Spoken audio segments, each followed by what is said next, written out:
할렐루야. 아멘. 한 번 더 화답하시겠습니다. 할렐루야. 아멘. 아멘. 오늘도 예배로 나오신 우리 사랑하는 성도 여러분들을 환영하고 축복합니다.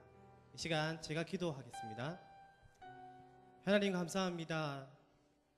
오늘도 저희들을 불러주시고 하나님 이 자리 가운데서 우리가 예배하게 하심에 정말 감사를 드립니다. 하나님 이 시간 우리가 새로이 어노인팅이란 예배로 그 이름 아래 우리가 하나님 앞에 예배하기를 소원합니다.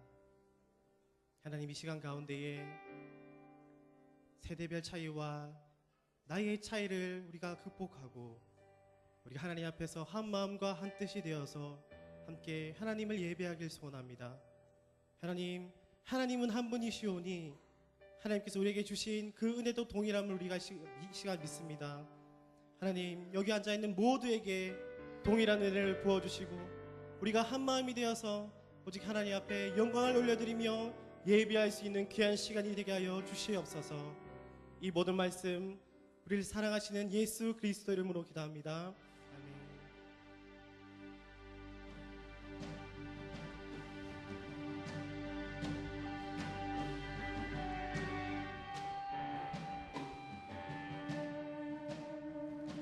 주 예수 이름 높이여 다 찬양하여라. 금열 유관을 들여서 만유의 주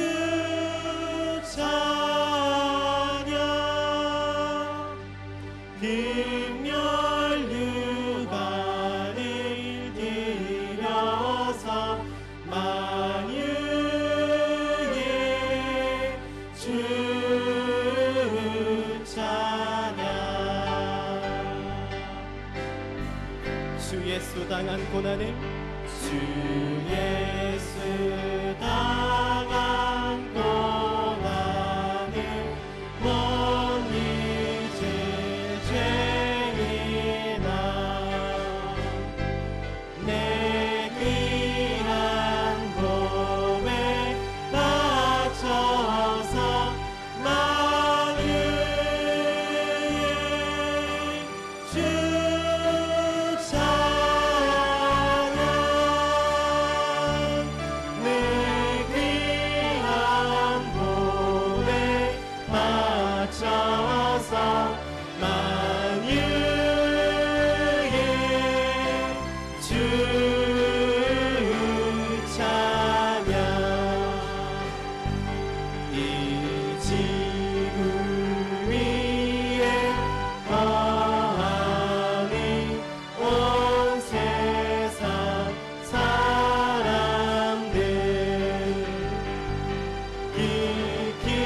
기키신 위엄 높여서 만유의 주 찬양.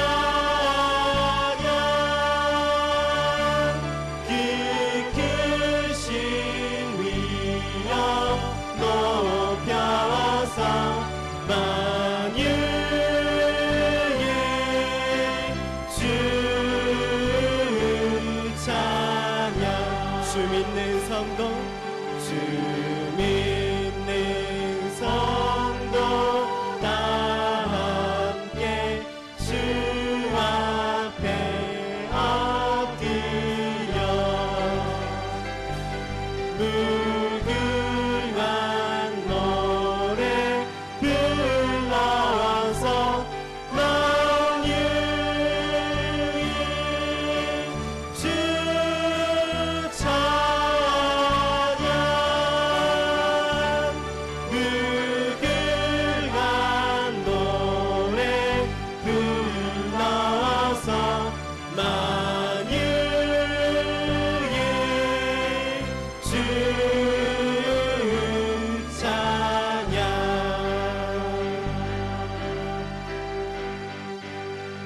주 예수 이름 높여 주 예수 이름 높이여 다 찬양하여라.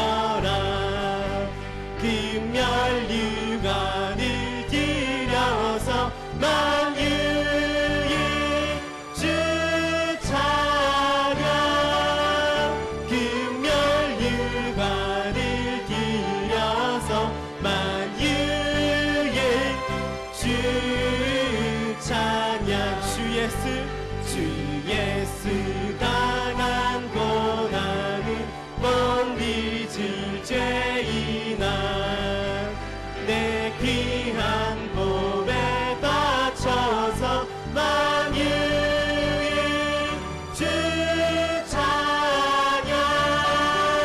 내 귀한 몸에 바쳐서 만유의 주 찬양.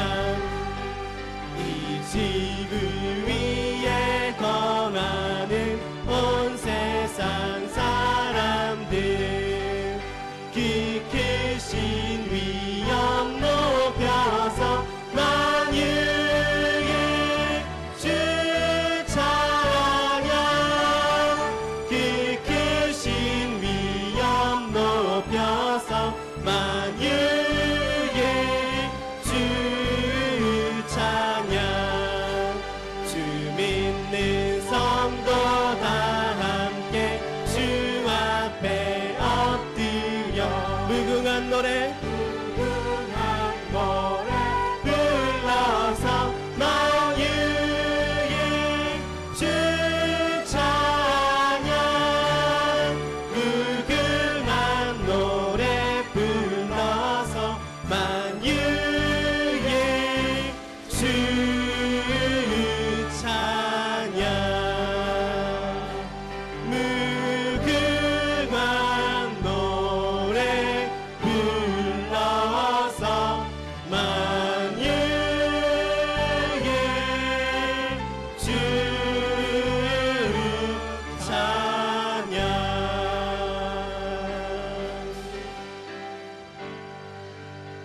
아멘. 아멘. 이 시간 만유의 주가 여기에 계십니다. 아멘. 우리와 함께 하십니다. 아멘. 아멘. 이렇게 어노인팅 예배를 시작하게 돼서 너무 기쁘고 너무 행복합니다. 우리 성도님들도 행복하시죠? 아멘. 예.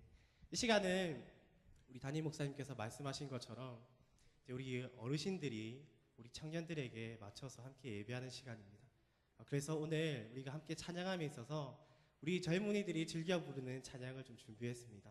우리 비록 빠르고 비록 이제 가사는 모를지라도 우리 앞에 가사 보시면서 우리가 함께 한 마음이 되어서 한 뜻이 되어서 우리 하나님을 찬양하길 소원합니다. 아멘. 예, 함께 해주실 거죠? 아멘. 예. 자, 박수 치시면서 함께 찬양하겠습니다.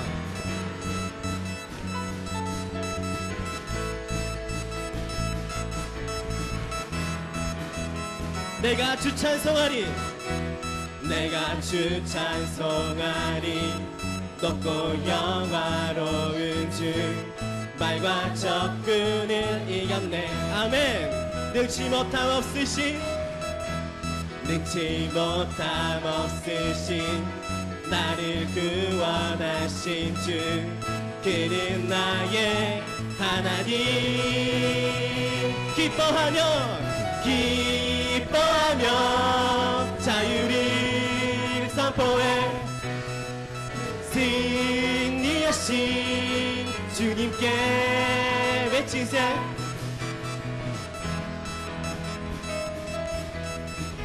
이 시간 우리에게 자유를 주신 그 주님을 찬양합시다. 내가 주 찬송하리. 내가 주 찬송하리. 높고 영화로운 주 말과 적군을 이겼네. 능치 못함 없으신 나를 구원하신 주 그는 나의 하나님. 함께 기뻐하며 기뻐하며 자유를 선포해 승리하신 주님께 한 번 더 기뻐하며 자유를 선포해 승리하신 주님께 우리 한 번 더 고백합시다. 기뻐하며 자유를 선포해 승리하신 주님께 선포하면서 나는 자유해 나는 기뻐해 주 안에서 난 뛰놀리 한 번 더 선포합시다. 나는 자유해 나는 기뻐해 주 안에서 난 뛰놀리 한 번 더요. 나는 자유해 나는 기뻐해 주 안에서 난 뛰놀리 이 시간 작은 목소리로 나는 자유해 나는 기뻐해 주 안에서 난 뛰놀리 이번에 우리 목소리로 말해봅시다. 나는 자유해 나는 기뻐해 주 안에서 난 뛰놀리 하나 둘 셋 넷 나는 자유해 나는 기뻐해 주 안에서 난 뛰놀리 마지막으로 한 번 더 고백합시다. 나는 자유해 나는 기뻐해 주 안에서 난 뛰놀리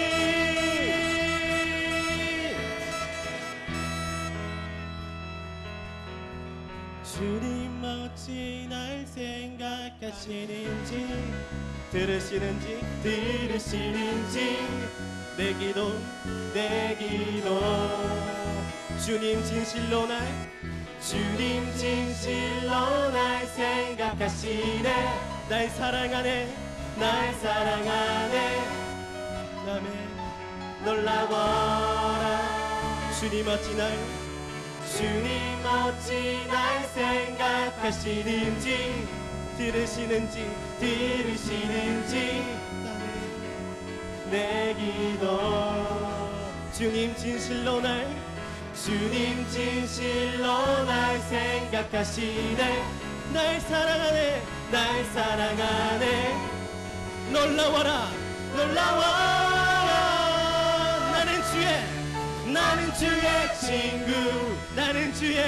나는 주의 친구 주님 날 친구로 부르셨네 우리 한 번 더 고백합시다. 나는 주의 친구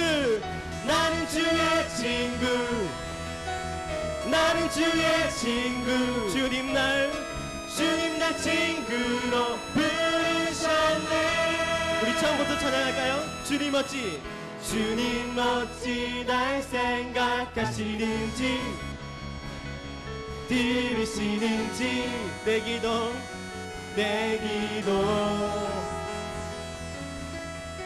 주님 진실로 날 생각하시네 날 사랑하네 놀라워라 주님 어찌 날 생각하시는지 아멘 들으시는지 내 기도 주님 진실로 날 생각하시네 날 사랑하네 놀라워라 한 번 더 놀라워라 한 번 더 놀라워라 고백합시다. 나는 주의 친구 아멘 나는 주의 친구 주님 날 친구로 부르셨네 나는 주의 친구 친구 나는 주의 친구 주님 날 친구로 부르셨네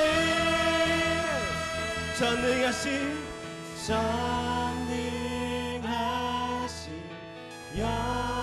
영광의 주 주님 내 친구 아멘 고백합시다 전능하신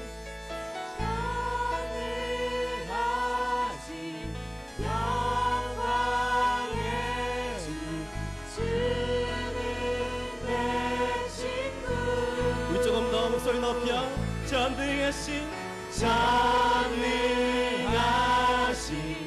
영광의 주 주님 내 친구 이 시간 전심으로 고백하면서 갑시다 전능하신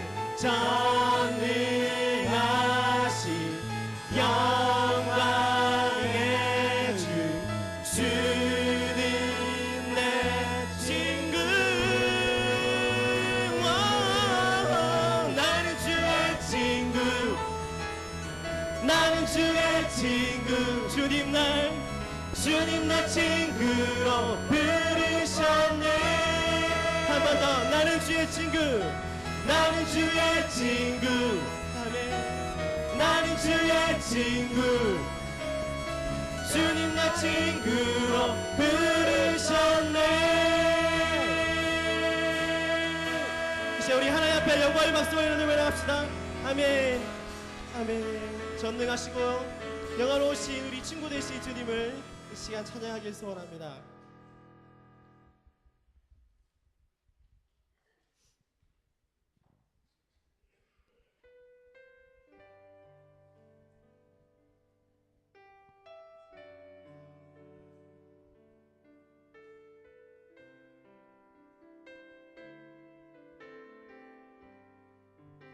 보혈을 지나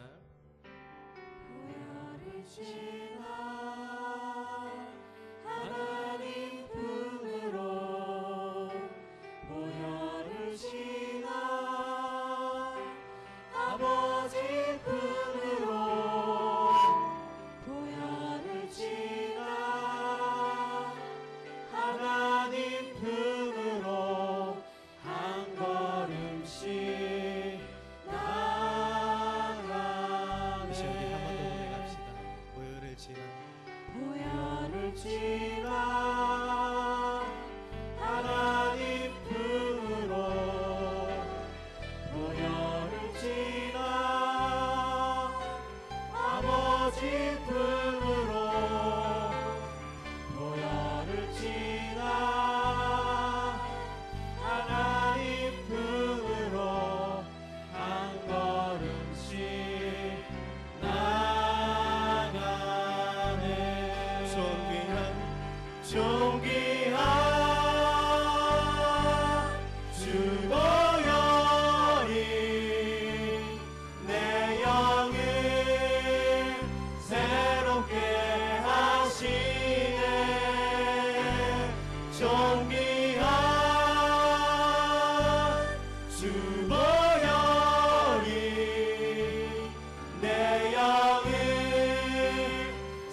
존귀한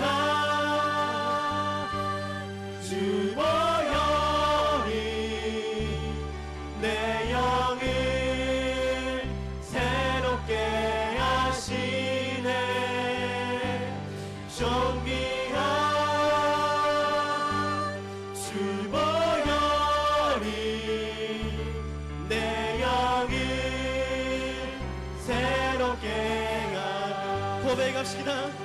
주님 다시 오실 때까지, 주님 다시 오실 때까지. 그렇습니다. 나는 일어나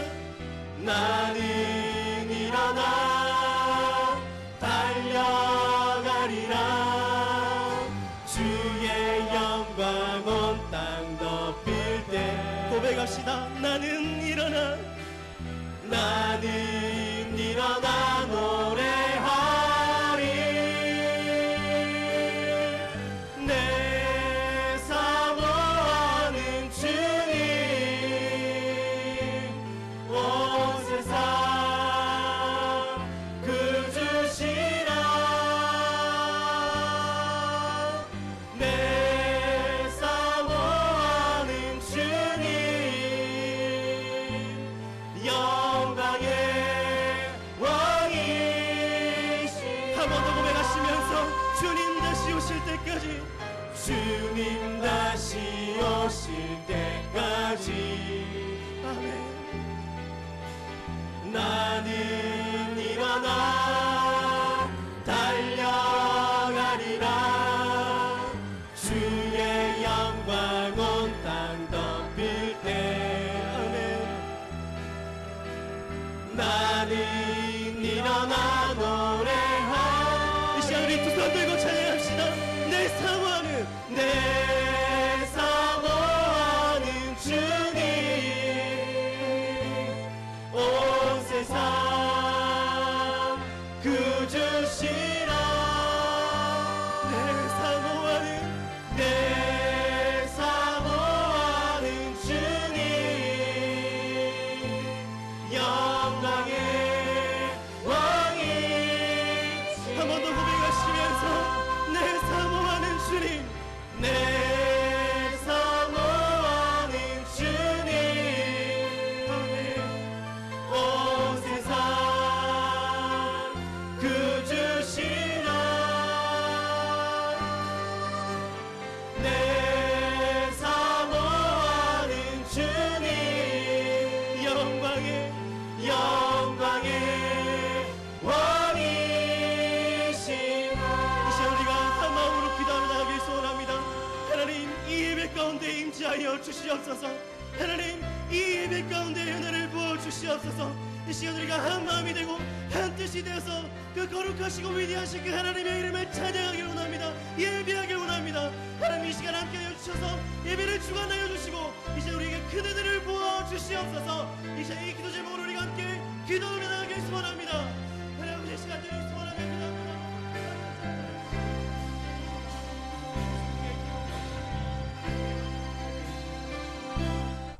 여러분, 점심 드시고 급하게 올라오시느라 수고 많이 하셨습니다. 우리 오늘 아주 역사적인 날입니다. 우리 범천교회 오랜 세월 가운데 오후 3시 예배를 쭉 들어오셨는데 오늘 2시에 이렇게 모여서 그것도 우리 젊은이들과 함께 찬양을 부르시느라 우리 어르신들 얼마나 수고를 많이 하셨습니까? 저도 박수를 치다가 이게 박자를 못 맞춰가지고 네. 한 2번 하고 그칠 줄 알았는데 3번, 4번 하고 반주 없이 하고 목소리로만 하고 예. 여러분, 우리 젊은 아이들이 우리 어노인팅 예배에 있는 우리 대학생들 또 우리 청년들, 고등학생들이 찬양을 그렇게 합니다. 우리는 찬양을 좀 이렇게 곡조를 중심으로 이렇게 좀 천천히 하는데 우리 젊은 친구들은 거의 랩 수준으로 예. 곡은 별로 중요하지 않고 빠르게 하고 네, 그렇게 합니다. 그래도 우리 오늘은 적절하게 우리가 부를 수 있는 찬양도 함께 불렀던 것 같습니다. 참 감사하고 아마 조금 힘들게 이렇게 앉아 계신 분들이 몇 명 계신가. 제가 뒤에서 이렇게 서서 쭉 제가 살펴봤습니다. 1분단, 2분단, 3분단, 4분단 살펴보니까 요 2분단, 3분단은 굉장히 열심히들 하시는 것 같습니다. 주로 우리 앞에 계신 어르신들, 우리 소위 말하는 할머니들, 우리 여자 성도님들은 아주 열심히 하시는데 약간 성적이 안 좋은 분단이 어딘가 하면 4분단입니다. 그러고 보니까 우리 4분단에는 우리 남자 어르신들이 많이 계신 것 같은데 분발하시기 바랍니다. 네. 일단 열심히 하다 보면 됩니다. 여러분 요한복음 강해를 오늘부터 하겠습니다. 제가 오후 예배 시간에 또 수요 예배 시간에 계속해서 요한복음 1장부터 쭉 이렇게 강해를 해 나가도록 하겠습니다. 여러분 요한이야말로 이 인생을 완전히 극적으로 이렇게 뒤바꾼 사람입니다. 그는 갈릴리 어부였고 또 원래 그의 별명은 예수님이 요한에게 별명을 하나 지어줬는데 보아너게라는 별명을 지어줬습니다. 이 보아너게가 뜻이 뭔지 아십니까? 우레의 아들입니다. 이게 그 성격이 불같은 번개가 번쩍 치듯이. 그런데 이 사람이 나중에 어떤 사람이 되었죠? 사랑의 사도가 되지 않았습니까? 완전히 인생이 바뀐 거죠. 예, 갈릴리 어부에서 예수님 만나고 예수님의 제자가 된 것처럼. 이 요한은 요한복음을 제4의 복음서 그렇게 말하지 않습니까? 그러면 1, 2, 3 복음서는 뭡니까? 마태, 마가, 누가. 이걸 공관복음이라고 하죠. 공관이라는 말은 같은 관점으로 기록했다는 말입니다. 마태복음도 마가복음도 누가복음도 이렇게 처음을 딱 펼치면 이게 다 똑같아요. 거의 차례가 예수님의 이 탄생, 그다음에 예수님의 뭐 어린 시절. 마가복음은 그런 걸 좀 생략했습니다만은 세례 요한의 등장. 그다음에 뭐 예수님께서 세례를 받으시고 시험을 받으시고 뭐 이렇게 처음 사역을 시작하시고 이게 예수님의 어떤 삶의 순서에 따라서 예수님이 행하셨던 일들과 그의 교훈을 그의 인생의 차례대로 이렇게 시간의 순서에 따라서 쭉 이렇게 기록해 놓은 게 마태, 마가, 누가복음이에요. 그러니까 공관복음이라고 하는 거죠. 근데 요한복음은 다릅니다. 그래서 제4의 복음서라 그럽니다. 여러분 만약에 우리에게 마태, 마가, 누가복음만 있었으면 우리 예수님의 이 생애가 예수님의 한 생애가 단면적으로만 우리에게 알려졌을 것입니다. 단면적으로. 근데 여러분 요한이 그동안에 마태가 기록하고 마가가 기록하고 누가가 기록했던 그 복음서의 기록의 어떤 틀을 완전히 깨트리고 요한이 전혀 다른 방식으로 예수님의 삶을 조명하고 예수님의 삶과 교훈을 우리에게 기록해 놓은 거예요. 그게 요한복음입니다. 그럼 요한복음이 없었으면 우리가 모르고 갔어야 될 그런 일들이 참 많습니다. 그러니까 마태, 마가, 누가 이 공관복음은 예수님의 삶의 순서에 따라서 예수님의 어떤 행적과 그분의 교훈을 차례대로 기록한 것이라면 요한은 예수님의 생애를 해설했습니다. 해석을 한 것입니다. 새로운 관점으로. 그리고 아마 저 생각에 요한이야말로 최초의 신학자가 아니었을까. 바울 신학 이렇게 얘기합니다만은 여러분 요한을 신학자라고 말할 수 있는 이유가 있습니다. 아무도 그런 얘기를 하지 않지만 요한 신학이라고 하는 학문이 있습니다만은 요한은 예수님의 교훈을 자기 나름대로 재해석을 한 것이죠. 성령의 감동을 받아서 예수님의 어떤 이적과 예수님의 가르침에 대한 해설을 덧붙이고 신학적인 관점을 추가하고 후대에 이 복음서를 읽는 사람이 훨씬 더 풍성하게 예수님의 생애를 이해할 수 있도록 요한복음의 관점을 완전히 바꿔놓은 사람입니다. 여러분 이게 소위 말하는 패러다임 시프트죠. 패러다임 시프트. 요즘 그런 얘기 많이 하시죠. 패러다임 시프트. 그렇죠? 기존의 틀이 바뀌었지 않습니까? 고정관념이 깨트려진 거죠. 우리 범천교회가 지난 60년 동안 쭉 해왔던 이런 어떤 틀들을 우리가 요즘 많이 바꾸고 있습니다. 그러나 분명한 한 가지의 사실은 좋은 전통, 아름다운 신앙의 유산, 이것은 우리의 생명을 다하여 지키지만 비본질적이고 시대에 따라서 바뀔 수 있고 요즘 젊은 세대가 공감하고 새롭게 살아가는 그런 어떤 방식들을 우리가 과감하게 바꾸어가는 틀을 바꾸고 고정관념을 바꾸는 이 패러다임 시프트를 지금 우리 교회가 경험하고 있습니다. 오늘 오후 예배를 2시에 드리고 어노인팅 예배라고 해서 이 젊은이들이 나와서 드럼 치고 전자기타 치고 막 박수 치고 여러분 많이 힘드시죠? 처음에 다 그렇습니다. 저도 힘들어 죽을 뻔했습니다. 여기에 평균 연령이 45세 이상. 제가 40세라고 할까 45세라고 할까 고민하다가 요 앞에 보니까 우리 이만호 집사님이 놀랍게 찬양팀에 서서 찬양을 부르고 계시더라고요. 두 번째 불렀던 찬양과 세 번째 불렀던 찬양은 저도 잘 모르는 찬양인데 진짜 잘 부르시나 못 부르시나 보니까 우리 이만호 집사님이 부르고 이주일 집사님이랑 우리 문용길 집사님은 30대예요. 맞지요? 이만호 집사님은 40대 맞지요? 그래서 제가 40세 이상 하려고 하다가 이만호 집사를 생각해서 45세 이상으로 했습니다. 45세 이상은 다 힘들었을 겁니다. 이게 막 따라가기도 힘들고. 그러니까 45세 이하인데 그 찬양에 막 힘들고 어려운 분들 회개하십시오. 아직 나이도 안 되셨는데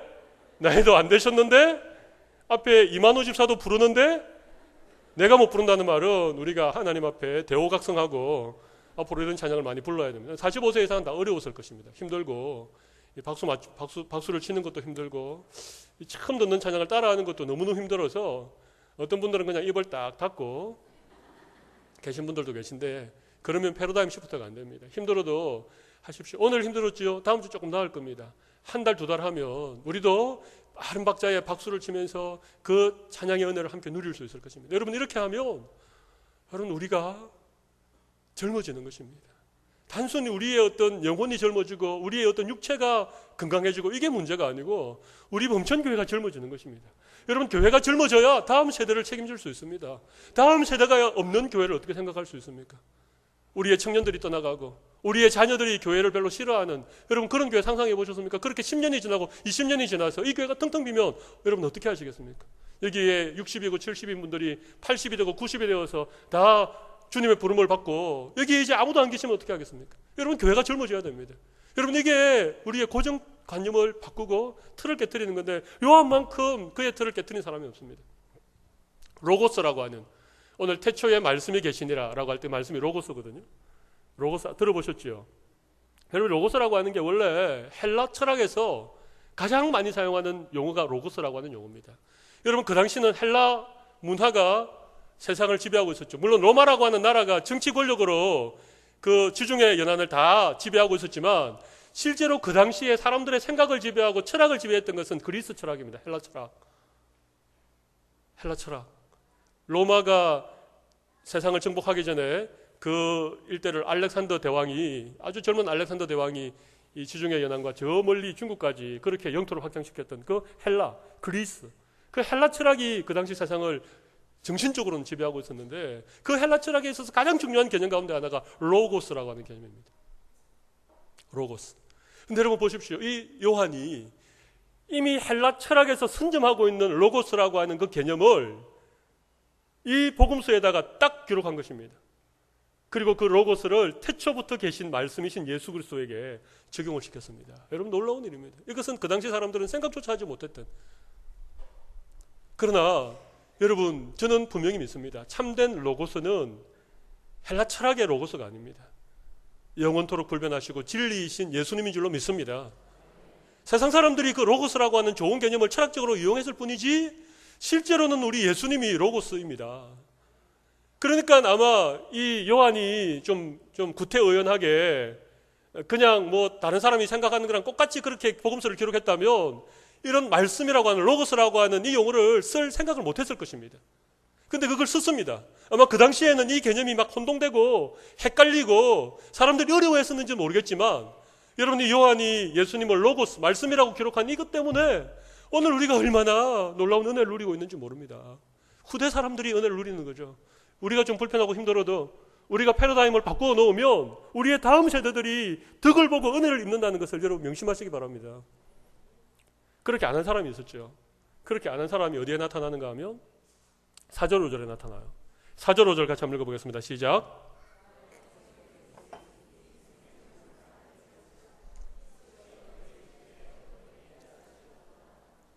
네. 빛이 어두움에 비치되 어두움이 깨닫지 못하니라. 그 안에 생명이 있었으니 이 생명은 사람들의 빛이고 이 생명은 바로 로고스이신 말씀이신 예수님이죠. 예수님이 오셨는데 사람들이 어두움에 있었기 때문에 그 빛을 받아들이지 못했다는 것입니다. 왜 그랬겠습니까?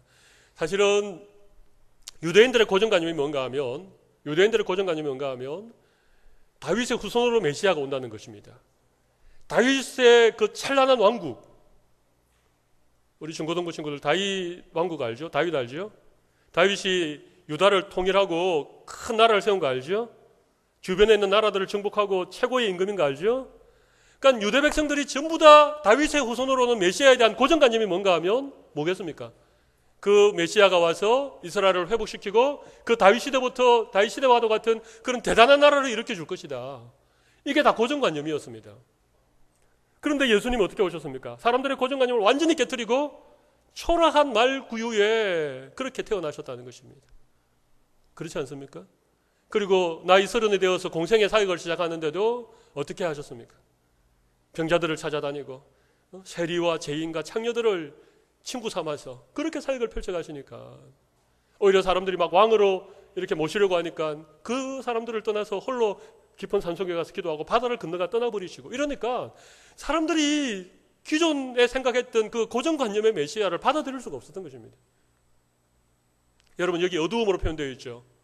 빛이 어두움에 비추었지만 어떻게 됐다고요? 어두움이 깨닫지 못하였다.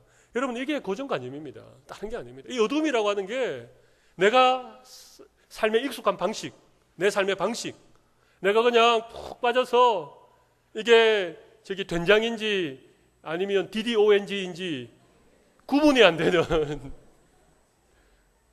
너무 깜깜하기 때문에, 너무 어둡기 때문에 아무것도 안 보이는 것입니다. 내가 잘하고 있는지 못하고 있는지, 이대로 가도 괜찮은지, 이대로 신앙생활 해도 그냥 주님 오실 때 내가 떳떳하게 주님 앞에 설 수 있는지 이런 것도 하나도 생각 안 하고 그냥 깜깜함에 잠겨가지고 그냥 자기만 그냥 잘하고 있다고 생각하는 거야.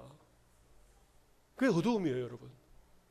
그게 어두움입니다. 그 당시에 수많은 사람들이 어두움에서 생활하고 있었는데 여러분 빛의 속성은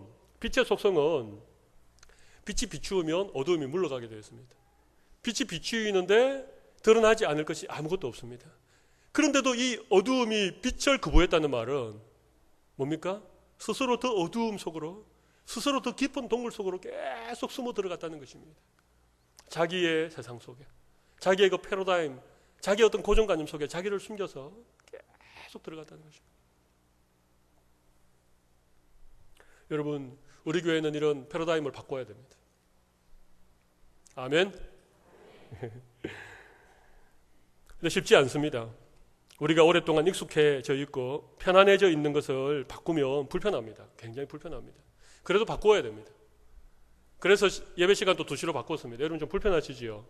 오늘 막 밥 먹는 거 보니까 다들 급하게 드시고 지회실에도 후다닥 내려가셨다가 또 엉덩이 대고 앉자마자 또 후다닥 올라오시고, 후다닥을 HDD라 그럽니다. HDD. 후다닥 HDD.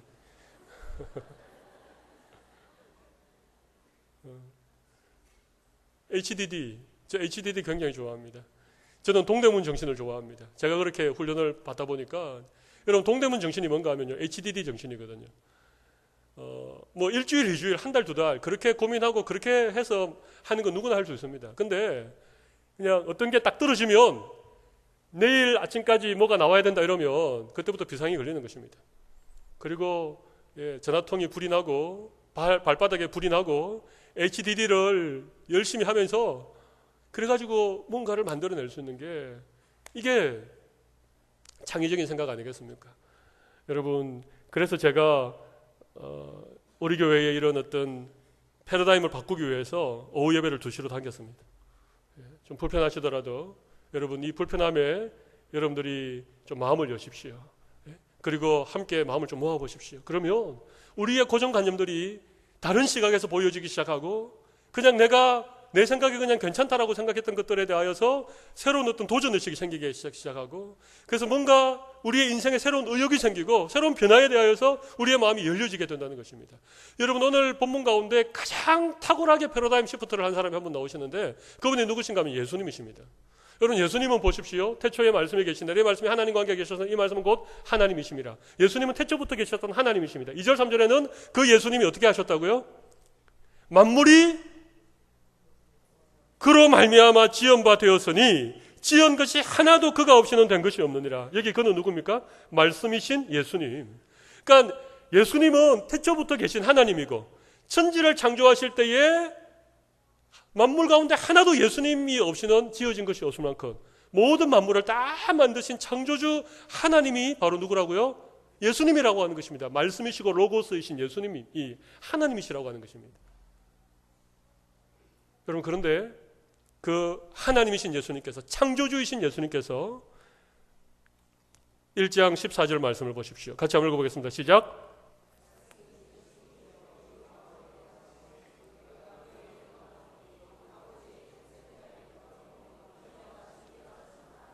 말씀이 육신이 되셨다는 것입니다. 말씀이 육신이 되셨다는. 여러분, 이건 온 인류의 역사상 가장 대단한 패러다임 시프트입니다. 하나님이 인간이 되셨다. 여러분, 이게 상상이 되십니까? 창조주이신 하나님께서 피조물 가운데도 가장 미약한 여러분 마리아에게, 동정녀 마리아에게 성령으로 잉태된 것이 나타났다. 이런 말씀 마태복음에 있죠. 여러분 잘 생각해 보십시오. 마리아가 예수님을 잉태하고 몇 개월 만에 예수님을 낳았습니까? 몇 개월 만에 낳았습니까? 몇 개월 만에 낳았습니까? 달을 다 채워서 낳았습니다. 달을 다 채워서. 6개월 만에 난 것도 아니고 7개월 만에 난 7푼이 8푼이가 아니고 10달을 다 채워서, 산달을 다 채워서 낳았다는 말입니다. 그러면 처음에 마리아의 모태 속에, 마리아의 자궁 속에 성령으로 잉태되었을 때에 어떤 존재로 잉태되었겠습니까? 여러분, 요즘 이렇게 그 CT 촬영이라고 그럽니까? 아이들 이렇게 태아 사진 보여주시죠? 예? 그러면 뭐 인간 같지도 않고 올챙이 비슷하게 생겼는데 막 엄마들은 그거 보면서 뭐 너무 예쁘다, 뭐 아빠를 닮았느니 엄마를, 무슨 눈도 하나 제대로 안 보이는데. 그런 태아 사진 보신 일 있죠? 예? 근데 예수님은 성령으로 마리아의 몸에 잉태될 때에 그것도 아니었습니다. 그냥 점 같은 것으로 그 깜깜한 마리아의 모태에 자궁에 잉태되셨다는 것. 하나님이시고 천지 만물을 창조하신 창조주이신 예수님이 그 마리아, 그 처녀의 그 자궁 속에 점 같은 것으로 잉태되셨다는 것입니다. 여러분, 이게 이해가 되십니까? 여러분, 우리 예수님께서 높고 높은 보좌를 버리시고 가장 낮고 천한 자리에 가장 어둡고 가장 깜깜하고 정말 점보다도 작은 그런 존재로 이 땅에 오셨다면, 여러분, 우리가 버리지 못할 우리의 패러다임, 우리의 고정관념, 우리의 그런 것들이 뭐가 있겠습니까? 여러분, 젊다는 게 다른 게 아닙니다. 젊다는 것은 변화에 대하여서 빨리 마음의 문을 여는 그런 수용적인 자세, 이것이 젊음입니다. 나이가 20대여도 그냥 변화를 싫어하고, 제가 예전에 섬겼던 교회에서 있었던 일입니다. 담임 목사님이 휴가 중에 청년부 아이들을 주동해서 드럼을 하나 샀습니다. 20년 전의 일입니다. 한 7, 8년 전의 일입니다. 그 당시에 드럼은 우리 교회 드럼은 언제 샀습니까? 그러니까 아무튼 그 당시에 드럼을 많이 사용하지 않았던 그런 시대였는데, 제가 청년부를 섬기면서 드럼을 하나 샀습니다. 근데 목사님이 돌아오시고 장로님들이 노발대발하시면서 드럼을 못 치게 했습니다. 그래서 그 드럼이 오랫동안 청년부실에서 먼지를 뒤집어 쓰고 오랫동안 고생을 하다가 어느 날 광명을 찾았던 날이 있습니다. 근데 제가 그때 한마디를 남겼습니다. 제가 그때 우리 청년들에게, 또 제가 설교하면서도 제가 그 얘기를 했는지 모르겠습니다만, 제가 이런 얘기를 했습니다. 변화하지 않는 것은 아니다. 변화를 늦출 뿐이다. 너무 유명한 말 아닙니까? 어떻게 제가 그런 말을 할 수 있었을까? 여러분, 변화하지 않는 것은 아무것도 없습니다. 우리 주 예수 그리스도의 진리만이 변화하지 않습니다. 이 세상의 모든 것은 다 변합니다. 세월이 지나고 시간이 흐르고 나면 다 변합니다. 변화하지 않는 것은 아닙니다. 변화를 늦추는 것밖에 없습니다. 변화를 늦추는 것입니다. 여러분, 변화를 늦추면 얼마나 늦출 수 있겠습니까? 여러분 패러다임 시프트, 우리 고정관념을 이렇게 고정틀을 깨뜨린다는 것은 이렇게 우리 예수님께서 우리에게 친히 본을 보여주신 그런 일입니다. 여러분 보십시오. 빛이 세상에 왔는데 어두움이 깨닫지 못하고, 그 다음에 우리가 읽었던 말씀 9절 이하에 보면 참빛 곧 세상에 와서 각 사람에게 비치는 빛이 있었나니 그가 세상에 계셨으니 서며 세상은 그로 말미암아 지은 바 되었으되 세상이 그를 알지 못하였고, 11절 같이 읽어볼까요? 시작. 자기 땅에 오매 자기 백성이 영접하지 아니하였으나. 여러분 빛이 어둠에 비치는데 빛이 깨닫지 못하고, 그 다음 뭡니까? 또 그를 알지 못하고, 그 다음에 그를 영접하지 아니했다는 것입니다. 그죠? 깨닫지 못하고, 그 다음에 그를 알지 못하고, 그를 영접하지 아니했다는 것입니다. 그래서 여전히 사람들은 빛이 세상에 왔음에도 불구하고 여전히 어두움 속에서 살아가고 있습니다. 12절을 같이 읽겠습니다. 12절 같이 시작. 영접하는 자 곧 그 이름을 믿는 자들에게는 하나님의 자녀가 되는 권세를 주셨으니. 할렐루야, 할렐루야. 여러분 영접하는 자, 빛 대신 예수님을 마음에 받아들이는, 그죠? 우리의 고정관념을 깨트리고 우리의 꽉 닫혀있는 마음의 문을 열고 예수님을 영접한, 예수님을 받아들이는 사람에게 보십시오, 하나님의 자녀가 되는 권세를 주신다는 것입니다. 할렐루야. 여러분 하나님의 자녀가 되는 것은 권세입니다. 특권입니다. 여러분 대단한 것입니다. 우리 부모님이 사장님이다, 우리 부모님이 학교의 교장님이다, 우리 부모가 국회의원이다, 여러분 얼마나 목에 힘주고 큰 소리를 칩니까?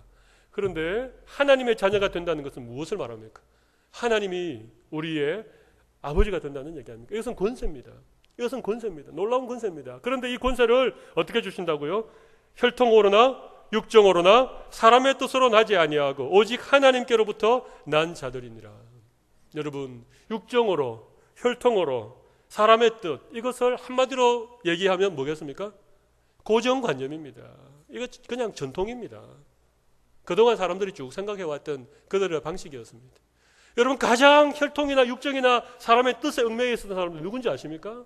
예수님 당시에 종교 지도자리였던 바리새인들과 대제사장들과 서기관들이었습니다. 여러분 그 당시 바리새인들 내노라 하는 사람들 아니었습니까? 그 당시 서기관들 얼마나 율법을 열심히 연구하고 얼마나 구약에 대해서 정통한 사람들입니까? 제사장들은 어떤 사람들입니까? 긴 가운을 입고 말이죠, 성전에서 거룩하게 하나님을 제사하는. 근데 이런 사람들이 다 예수님을 받아들이지 않고 오히려 예수님을 핍박하고 예수님을 십자가에 못 박으라고 소리치고 사람들을 선동해서 빌라도의 법정에 달려가가지고 예수를 못 박으라 소리쳤던 이런 사람들이 여러분 그 당시 소위 말하는 종교 지도자들이었습니다. 제일 잘 믿는, 제일 열심인, 오늘날 교회로 말하면 목사, 그 다음에 장로님, 권사님, 집사님, 이런 분들이 있었습니다.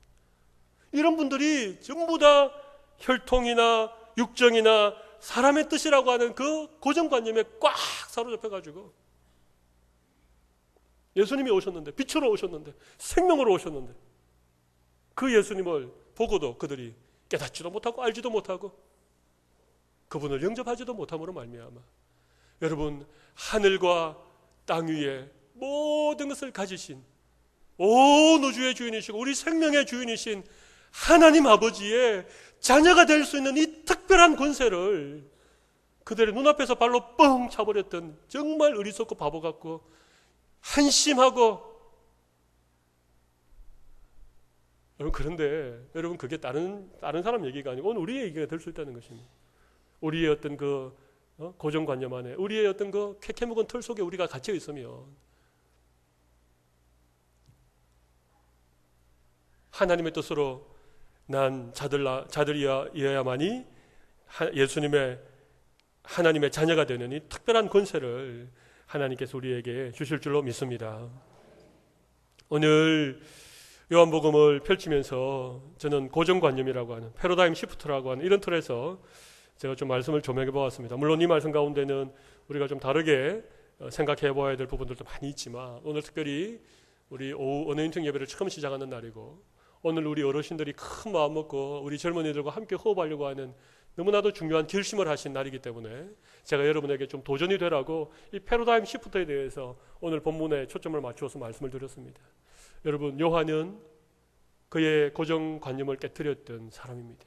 그가 그의 고정관념을 깨뜨렸기 때문에 하나님의 위대한 사도가 되었고 또 우레의 아들이라고 하는 그런 불같은 성격의 소유자였지만 그가 변하여 사랑의 사도가 되어졌다.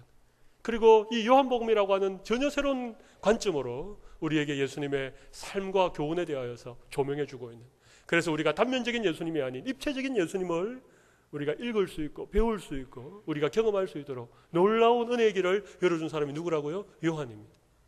그리고 요한보다도 훨씬 대단하게 고정관념을 깨뜨렸던 분은 예수님이십니다. 창조주이시고 하나님이시고 무한하신 예수님께서 마리아의 그 태에 지극히 미미한 그런 신분으로 오신 그 예수님, 우리 그 예수님을 생각하면 그 당시 소위 말하는 종교 지도자들, 소위 말하는 그런 유대인들이 아닌 어둠에 사여서 자기가 뭘 어떻게 하고 있는지조차도 모르고 그렇게 그냥 관성의 법칙에 의해서, 여러분 관성이라고 하는 것은 차가 끼익 멈추면 차는 멈춰주면 우리는 계속 가려고 하는 이런 게 관성이죠.